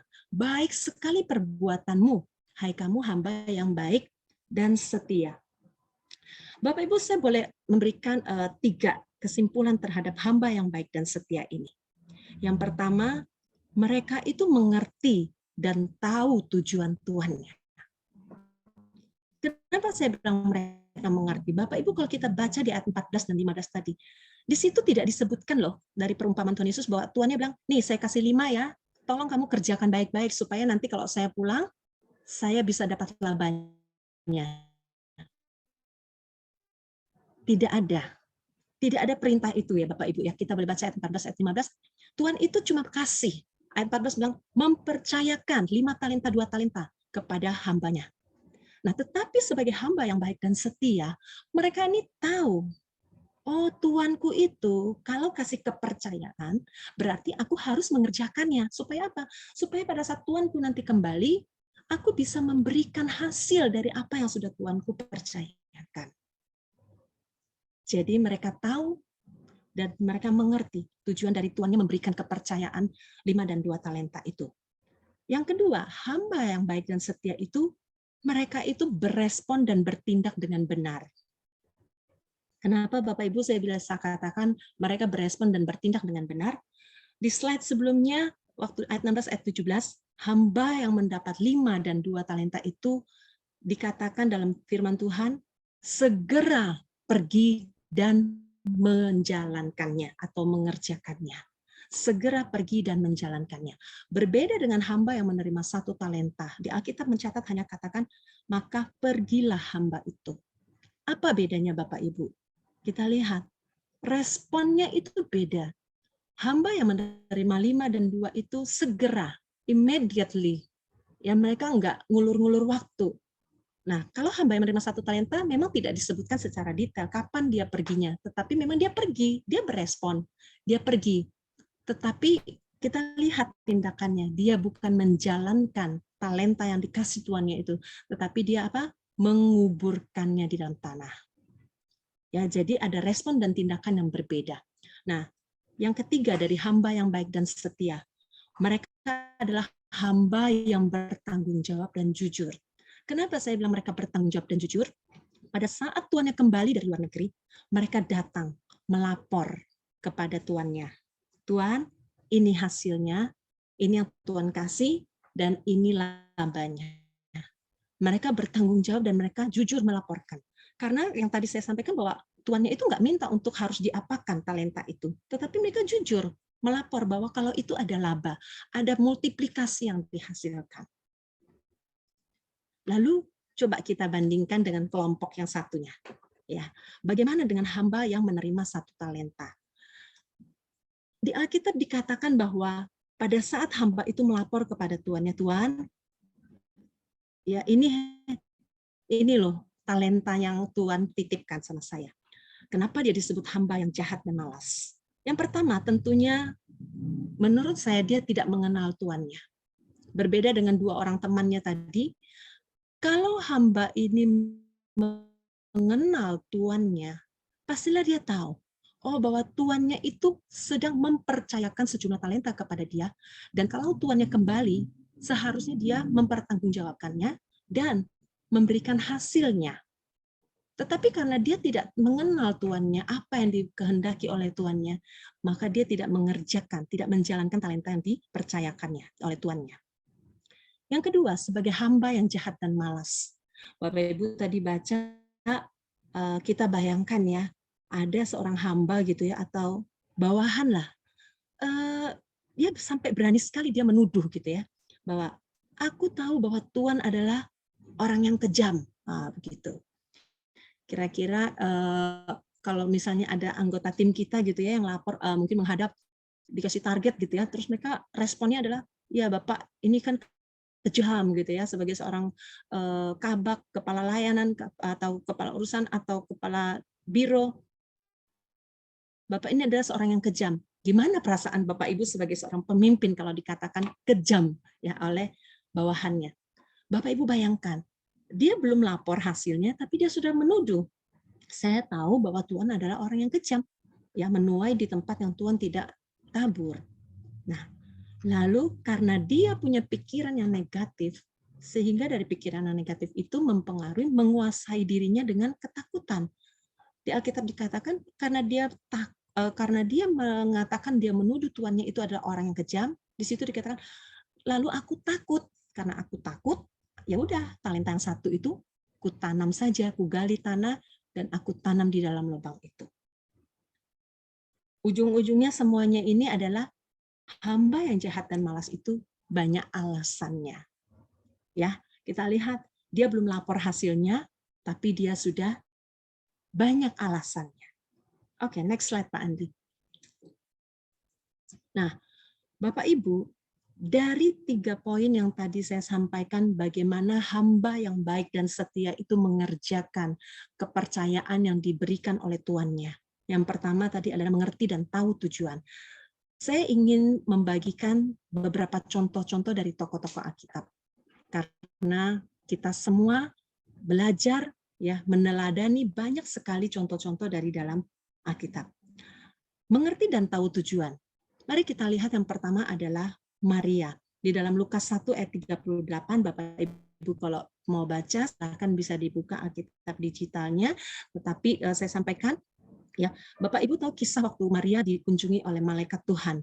Disampaikan bahwa Maria akan menerima sebuah panggilan yang mulia, yaitu bahwa Maria akan mengandung ya seorang bayi yang bukan bayi biasa, tetapi yang akan menjadi juru selamat manusia. Bapak Ibu lihat bahwa Maria sebenarnya punya hak untuk menolak sebagai seorang perawan ya yang belum menikah, tiba-tiba dikasih tugas bahwa dia akan mengandung dan melahirkan. Tentu dia punya hak untuk menolak. Kenapa harus saya Tuhan? Kan banyak tuh wanita-wanita lain yang mungkin sudah bersuami yang bisa melakukan tugas ini. Terjadi negosiasi dengan malaikat Tuhan. Kemudian malaikat Tuhan menyampaikan maksud yang mulia dari misi ini. Sampai akhirnya di ayat 38 dari Lukas pasal 1.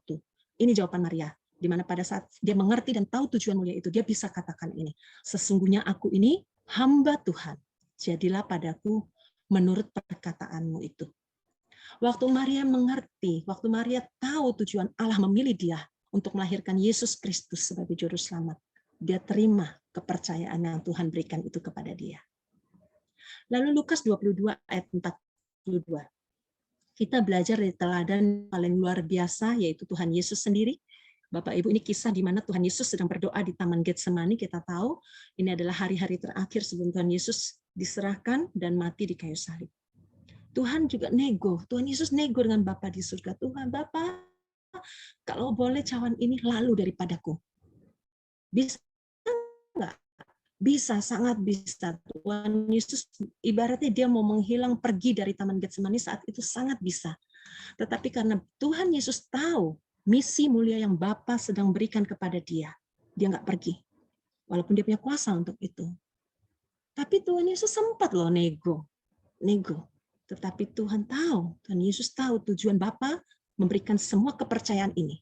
Sehingga sampai di akhir statement ini, Tuhan Yesus cuma bilang, melainkan kehendak-Mu yang jadi, bukan kehendak-Ku. Nah, cukup contoh ini saja untuk poin mengerti dan tahu tujuan. Banyak contoh-contoh dalam Alkitab Bapak Ibu, di mana pada saat kita menerima sebuah kepercayaan dari Tuhan, kadang-kala kita nggak bisa nggak rela atau nggak sepenuh hati gitu. Tuhan kenapa mesti saya? Kan banyak orang lain. Tuhan kenapa harus saya? Ya, tetapi kita belajar. Waktu kita mengerti dan kita tahu tujuan Allah memberikan kepercayaan itu kepada kita. Sekalipun mungkin ada hal-hal berat yang harus kita jalani. Percayalah bahwa Tuhan memberikan kemampuan kepada kita. Seperti kepada Maria. Oke, next slide. Nah, poin berikutnya, dari sikap hamba yang baik dan setia tadi, yaitu tentang respon dan tindakan yang benar. Di dalam Yesaya 6 ayat 8, Bapak Ibu juga tahu Nabi Yesaya dipilih Tuhan, lihat responnya. Tuhan itu sedang mencari seorang nabi untuk menegur bangsa Israel saat itu. Tuhan Allah cuma berkata, siapa yang akan kuutus dan mau pergi untuk aku? Bapak Ibu nanti bisa baca dalam Yesaya 6 ayat 8. Dengan cepat, respon Nabi Yesaya cuma bilang, Tuhan, ini aku. Ini terputus ya Bapak Ibu, maaf ya teksnya ada yang hilang. Ya, Nabi Yesaya cuma menjawab, Tuhan, ini aku, utuslah aku. Ya, responnya ada dan tindakannya benar. Nah, yang kedua, dengan cepat saya teruskan, Abraham. Respon dan tindakan apa yang benar dari Abraham di dalam Kejadian 12 ayat 4. Ya, Bapak Ibu tahu Abraham itu dipanggil dari tanah Ur Kasdim menuju tanah perjanjian, tanah yang dijanjikan Tuhan. Waktu itu namanya masih Abram. Tuhan berfirman sama Abram, ayo kamu pindah sama keluargamu. Pergilah ke tanah yang kujanjikan. Tuhan belum bilang tanahnya namanya apa, Kanaan atau apa, belum. Tuhan cuma sampaikan, pergilah ke tanah yang kujanjikan, berlimpah susu madunya dan segalanya. Ya, kita lihat respon Abraham, tindakan yang benar dari Abraham. Lalu pergilah Abram seperti yang difirmankan Tuhan kepadanya. Kenapa Abraham mau melakukan ini? Karena dia mengenal Tuannya dan dia berespon dengan benar dan melakukan tindakan yang benar. Nah, ini adalah respon dan tindakan yang benar, Bapak Ibu. Di Alkitab sebenarnya juga ada contoh-contoh tokoh-tokoh Alkitab yang mereka sempat berespon dan melakukan tindakan yang tidak benar. Masih slide yang sebelumnya? Ya. Contoh, Yunus. Ya, Bapak Ibu ya. Mungkin beberapa bulan yang lalu saya ingat Bu Vera pernah menyampaikan firman Tuhan tentang Yunus. Bapak Ibu, kita coba ingat kembali Yunus waktu dipanggil Tuhan untuk menyelamatkan orang-orang di kota Niniwe.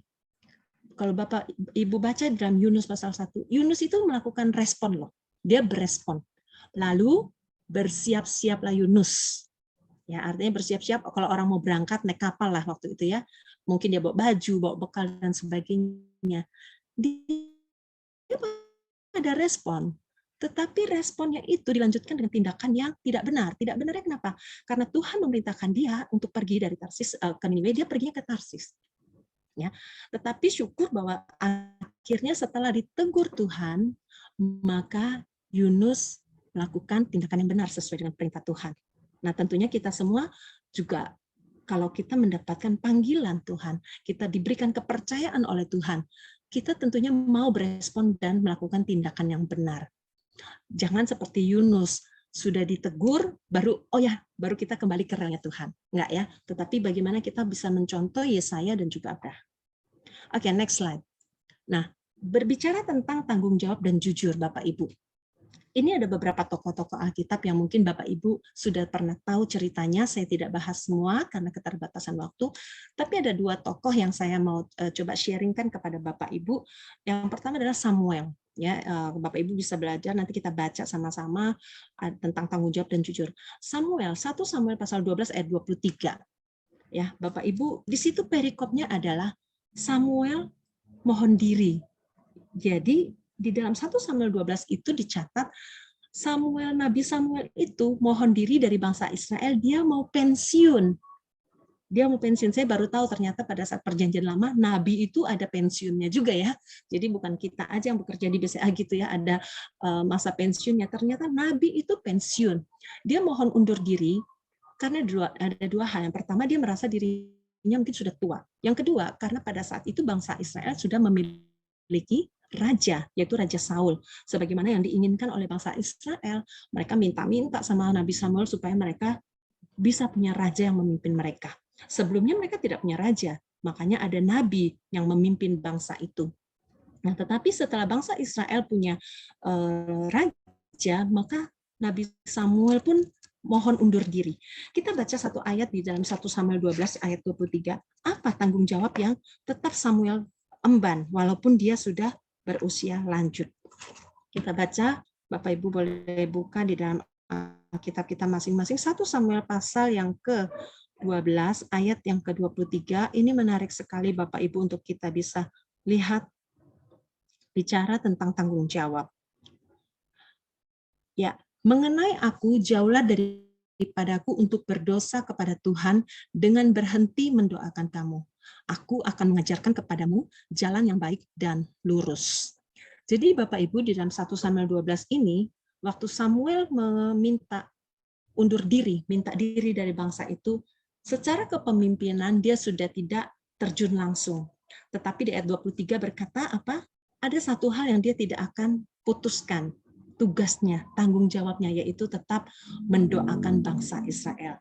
Luar biasa Bapak Ibu ya. Jadi berdoa itu nggak kenal umur ya Bapak Ibu ya. Bahkan mungkin Bapak Ibu kalau di gereja-gereja itu saya juga bingung kadang-kadang pendoa-pendoa syafaat itu kenapa banyak orang tuanya daripada orang mudanya seperti itu. Tetapi sebenarnya bicara tentang pendoa bukan dibatasi oleh usia dan segala macam. Setiap kita bisa mengambil tanggung jawab ini. Nah, itu kita belajar dari Samuel, bahwa dia tetap di masa tuanya, dia tetap merasa memiliki tanggung jawab untuk mendoakan bangsa Israel. Satu tokoh lagi, Nehemia. Nabi Nehemia mungkin jarang ya Bapak Ibu ya yang diceritakan. Nehemia 5 ayat 14 sampai 19. Bapak Ibu bisa baca di rumah dengan sangat cepat. Saya coba jelaskan sedikit. Bapak Ibu, Nehemia itu ternyata pernah menjadi pejabat. Dia menjadi bupati. Ya, di Oh iya, Alkitab Cik. dicatat Aku dia menjadi goblok. bupati. Ininya Ya. bening. Iya. Jadi dalam Nehemia 5 ayat 14 sampai 19 itu diceritakan bagaimana Nehemia itu menjadi pejabat. Ada satu ayat yang menarik di dalam ayat 15, Nehemia itu baru dilantik. Ternyata ada pejabat-pejabat sebelumnya yang melakukan banyak hal-hal yang tidak benar. Mereka memungut, ya ibaratnya kayak memeras lah begitu ya dari rakyat. Nah, tetapi Nehemia luar biasanya adalah di ayat 15 dia berkata, "Tetapi aku tidak berbuat demikian." Karena apa? Karena takut akan Allah. Nehemia mengatakan bahwa aku tidak mungkin akan seperti pejabat-pejabat sebelumnya yang memeras dari rakyat. Kenapa aku tidak melakukan itu? Aku tidak mungkin berbuat demikian karena aku takut akan Allah. Bapak Ibu, ini adalah contoh-contoh dari tokoh-tokoh dalam Alkitab bicara tentang tanggung jawab dan jujur. Setiap kita, Bapak Ibu, mungkin seperti Nehemia, ada di antara Bapak Ibu yang Tuhan percayakan menjadi pejabat. Dan Tuhan kasih tanggung jawab sebagai seorang pejabat. Banyak hal mungkin di dalam organisasi ya Bapak Ibu ya, yang mungkin dulu kita lihat ada hal-hal yang tidak baik. Nah, tetapi sebagai orang yang mendapat kepercayaan dari Tuhan, kita belajar seperti Nehemia, bahwa kita tidak melakukan hal-hal yang tidak benar itu. Karena kita tahu, kita mempertanggungjawabkan segala kepercayaan Tuhan berikan itu kepada Tuhan. Oke, next slide. Nah, Bapak Ibu, kalau kita semua mau memilih di dalam kelompok hamba yang baik dan setia, Kitab Matius pasal 25 tadi mencatat, hamba yang baik dan setia itu mereka mendapatkan upah dari tuannya. Yang pertama apa? Pujian. Ya, tadi tuannya mengatakan, wah baik sekali perbuatanmu, hai kamu hamba yang baik dan setia. Saya percaya setiap kita secara manusiawi itu senang dipuji. Benar ya Bapak Ibu ya. Sekarang kan kita juga sering, kalau kita post gitu ya, foto kita, activity kita, bahkan dalam beberapa event lomba pun yang dihitung adalah jumlah like-nya gitu ya, jumlah jempolnya gitu. Nah, itu sebenarnya menggambarkan bahwa manusia itu secara hakikatnya sebenarnya senang dipuji. Ya. Bapak Ibu bayangkan kalau kita dipuji oleh Tuhan kita. Ya, kita nggak usah bilang kita bilang kita dipuji oleh Pak Yahya gitu ya. Senang nggak Bapak Ibu? Senang sekali ya. Wah, senang sekali. Kita dikenal Pak Yahya gitu ya, Presiden, dikenal Bu Vera. Wah, senang sekali rasanya.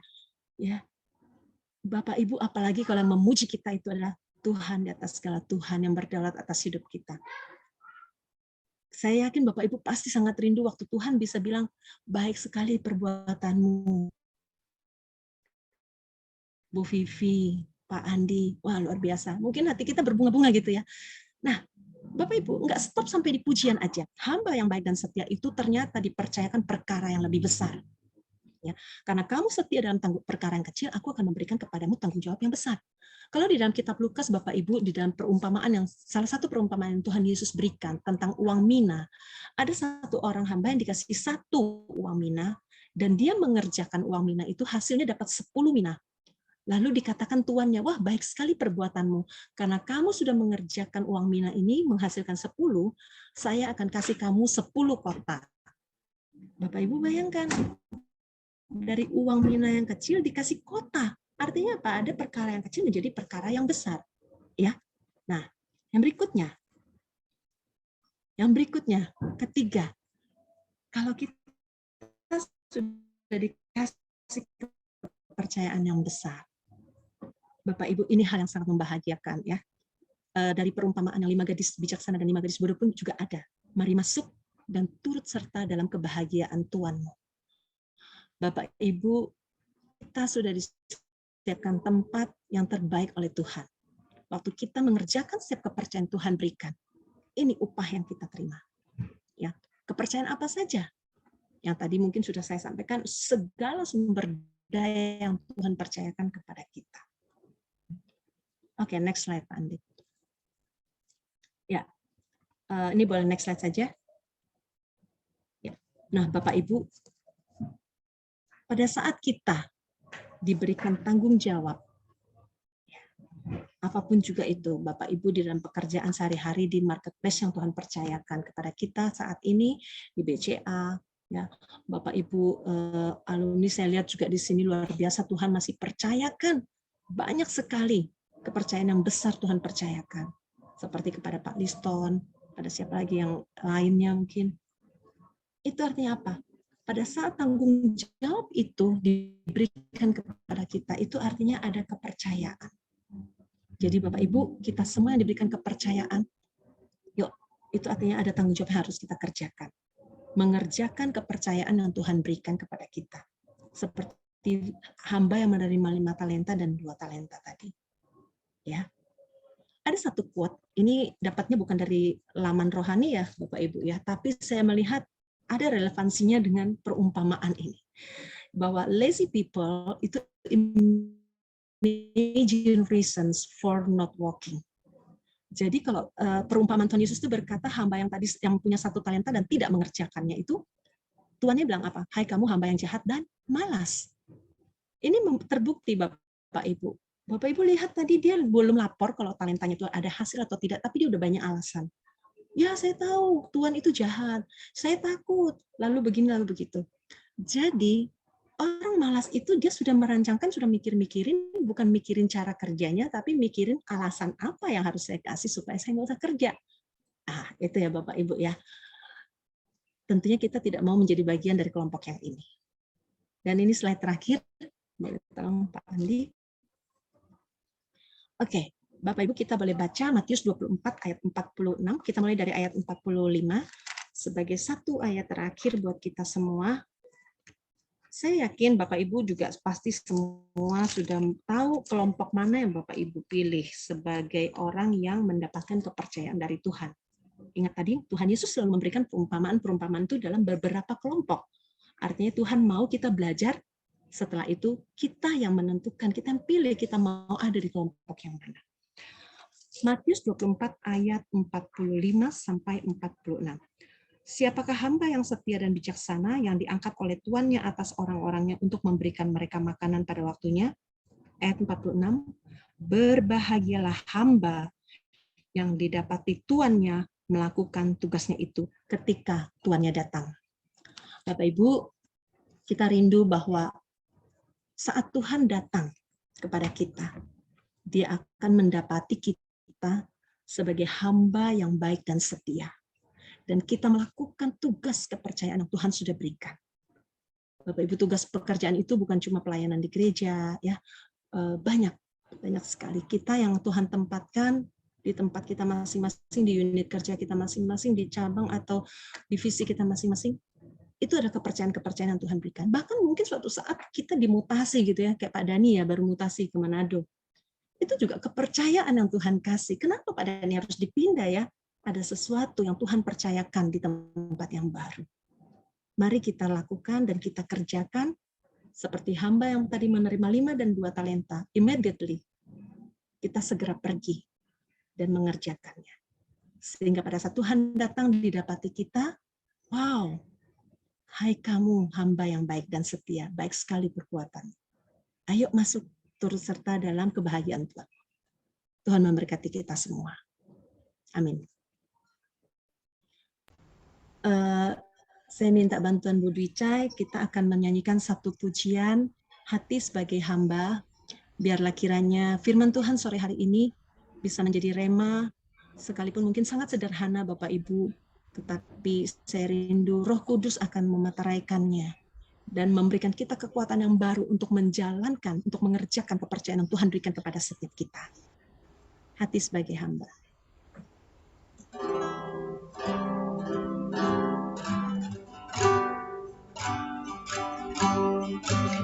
Ku tak mau apapun juga saat ku datang ke dunia. Ku tinggal semua pada akhirnya saat ku kembali ke surga.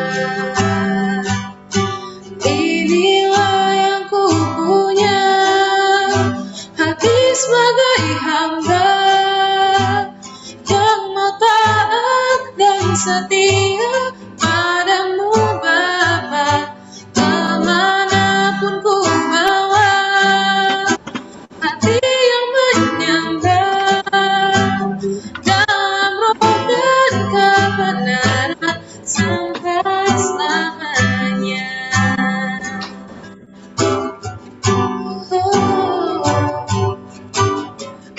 Tak membawa apapun juga saat ku datang ke dunia. Ku tinggal semua pada akhirnya saat ku kembali ke surga. Inilah yang ku punya, hati sebagai hamba yang mau taat dan setia padamu Bapa, kemanapun ku bawa hati yang menyembah dalam roh dan kebenaran sampai selamanya. Bagaimana ku membalas kasih-Mu, segala yang ku punya itu milik-Mu, itu milik-Mu.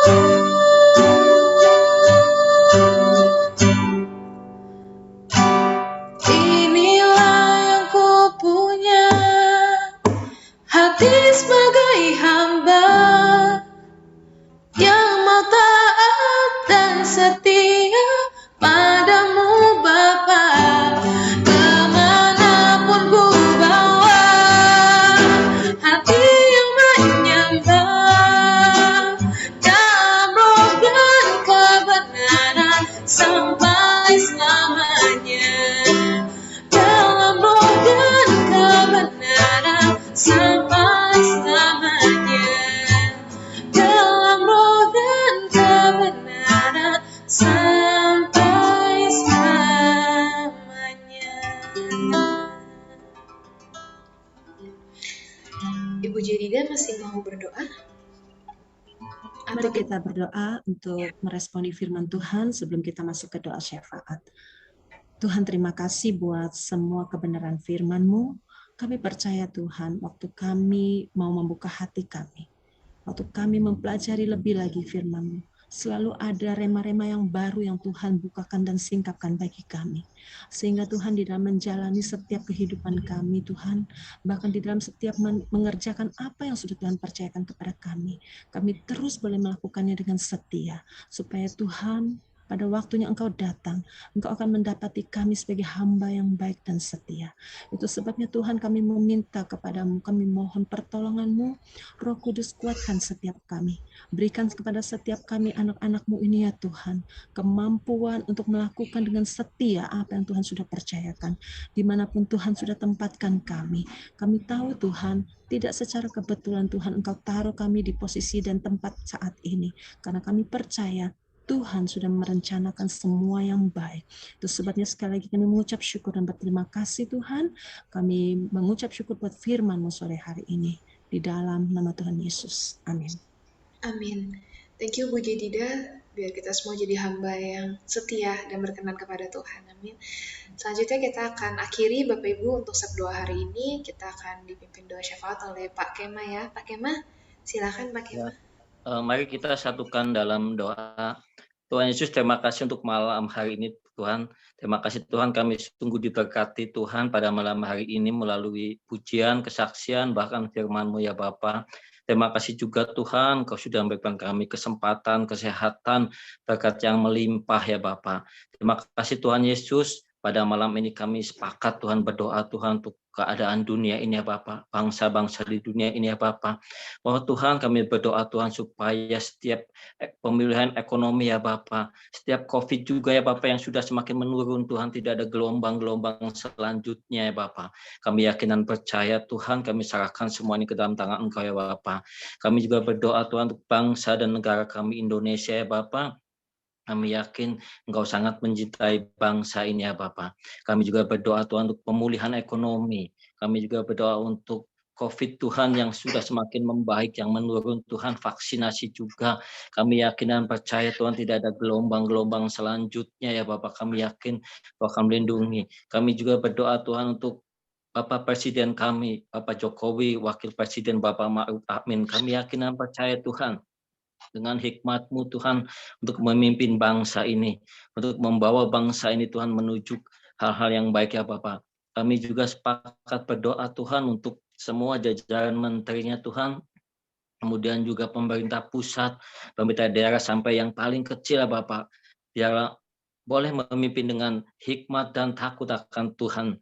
Terima kasih Tuhan. Kami yakin Kau mencintai bangsa ini, Kau mencintai Indonesia, Bapak. Oh Tuhan, kami juga berdoa Tuhan untuk perusahaan di mana kami bekerja Tuhan. PT Bank Sentral Asia dan anak perusahaan ya Bapak. Kami yakin dan percaya Tuhan. Kami juga berdoa untuk pemimpin-pemimpin kami ya Bapak. Mulai dari pemimpin yang tertinggi Tuhan, pemimpin-pemimpin divisi di kantor pusat, semua jajaran direksi komisaris ya Tuhan, kami yakin Kau yang akan melindungi, menjagai, Kau juga yang akan memberikan hikmat Tuhan, marifat di dalam menjalankan ya Bapak. Kami juga Tuhan berdoa untuk semua Tuhan, baik yang ada di cabang Tuhan, dari mulai pemimpin yang tertinggi sampai semuanya ya Bapak, termasuk juga yang terafiliasi ya Bapak, yang bekerja sama dengan kami ya Bapak. Terima kasih Tuhan Yesus. Kami yakin dan percaya Tuhan, biarlah kami juga boleh bekerja Tuhan dengan sebaik mungkin Tuhan, penuh integritas, penuh takut akan Engkau ya Bapa. Berikanlah kami juga kesehatan Tuhan, kemampuan kami Tuhan di dalam menjalankan setiap aktivitas kami dengan baik, sehingga kami Tuhan, PCA dan anak perusahaan Tuhan, boleh selalu eksis Tuhan, boleh selalu melayani Tuhan, masyarakat Indonesia Tuhan, boleh memimpin Tuhan, boleh juga menjadi bagian daripada pilar perekonomian bangsa ini ya Bapak. Oh Tuhan, kami juga berdoa untuk WA Group ini Tuhan yang sudah terbentuk dengan baik, sepakat doa ini Tuhan, komunitas yang baik, kami bisa saling membangun, kami bisa saling menguatkan Tuhan, kami juga saling berbagi Tuhan. Kami yakin dan percaya Engkau yang sudah memulai, Engkau yang akan melanjutkan, bahkan Engkau yang akan meneruskan. Biarlah Tuhan boleh menjadi saksi Tuhan di dalam dunia kerja Tuhan, di mana kami berada ya Bapak. Biarlah boleh banyak kasih-Mu Tuhan, boleh tersalurkan ke tempat lainnya Bapak, banyak jiwa-jiwa yang diselamatkan ya Bapak. Terima kasih Tuhan, kalau malam hari ini Tuhan kami sangat senang, kami sangat bersuka cita Tuhan oleh karena Engkau ya Bapak. Oh, kami juga menyerahkan Tuhan setiap aktivitas kami ke dalam tangan-Mu ya Bapak. Kami menyerahkan selanjutnya ke dalam tangan-Mu. Kami yakin dan percaya Tuhan, tanpa Engkau kami tidak bisa berbuat banyak ya Bapak. Terima kasih Tuhan, sekali lagi kami menyerahkan setiap aktivitas, setiap kehidupan, setiap apapun yang kami miliki itu adalah semua milik Engkau ya Bapak. Kami hanya sebagai pengelola ya Bapak, biarlah kami boleh menjadi pengelola yang baik ya Bapak. Kami boleh menjalaninya dengan baik. Terima kasih Tuhan, kami menyerahkan semua kehidupan kami di dalam tangan Engkau ya Bapak. Hanya di dalam nama Tuhan Yesus kami alaskan doa ini. Amin. Amin. Saya mau perkenankan Bu Jedida untuk doa berkat penutup. Baik, Bapak Ibu sekalian, kita akhiri fellowship kita pada sore hari ini. Mari kita mengangkat tangan kita. Terimalah berkat dari Allah Bapa di surga, melalui cinta kasih Tuhan Yesus Kristus, Juru Selamat kita. Dan di dalam persekutuan dengan Roh Kudus, yang senantiasa akan menuntun setiap langkah kehidupan kita, untuk kita boleh memiliki kekuatan mengerjakan setiap kepercayaan yang sudah Tuhan berikan kepada kita. Di dalam nama Tuhan Yesus, kita bersyukur, dan kami bawa doa kami Tuhan. Amin. Amin. Terima kasih Bapak Ibu. Sebelum diakhiri ada pengumuman dari Ci Atik ya? Iya, halo semuanya, selamat malam Bapak Ibu semua. Shalom. Terima kasih untuk pelayanan dari teman-teman semua pada hari ini. Ada Bu Jedida, ada Pak Kema, ada Ducai yang memimpin pujian-pujian kita pada hari ini, gitu ya, luar biasa sekali. Bapak Ibu, seperti biasa kami pasti akan menyambut dulu teman-teman yang baru aja bergabung di kegiatan Sepakat Berdoa ini. Ada Pak Hendrik Syah mengangkat tangan? Pak Hendrik Syah baru bergabung? Bukan, tadi diminta angkat tangan tadi tuh. Oh iya. Oke. Ada nggak teman-teman yang baru bergabung? Kita selalu kedatangan teman-teman baru nih biasanya setiap minggunya. Setiap 2 minggunya. Mungkin boleh ini ya, put some reaction di di grup supaya kita juga bisa lihat.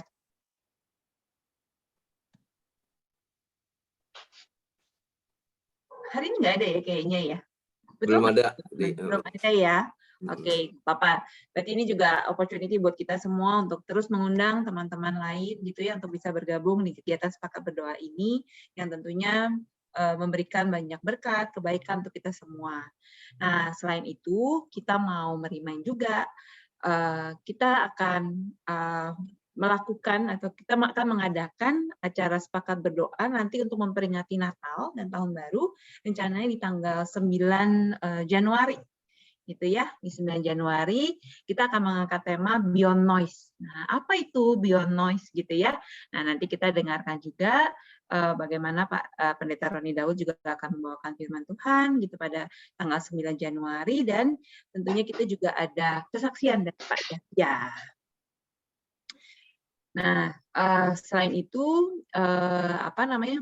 mungkin di hari ini saya nggak secara khusus membawakan lagi mengenai apa itu Sepakat Berdoa karena kebetulan kali ini yang hadir semua adalah orang-orang yang pernah hadir sebelumnya pasti sudah cukup tahulah gitu apa kegiatan Sepakat Berdoa.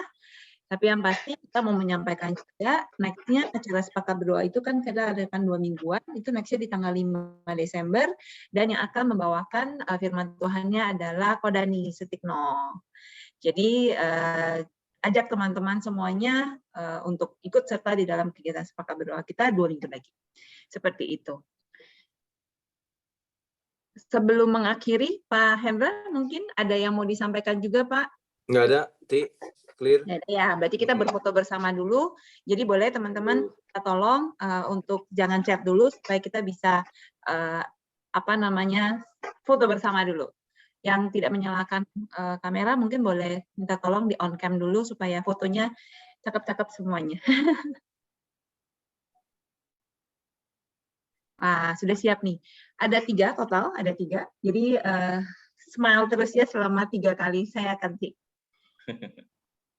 Oke, 1, 2, 3.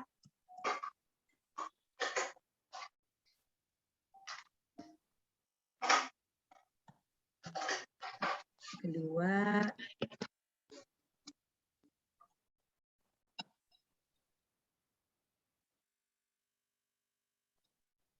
Dan yang terakhir, smile. Thank you. Oke, udah 3-3-nya.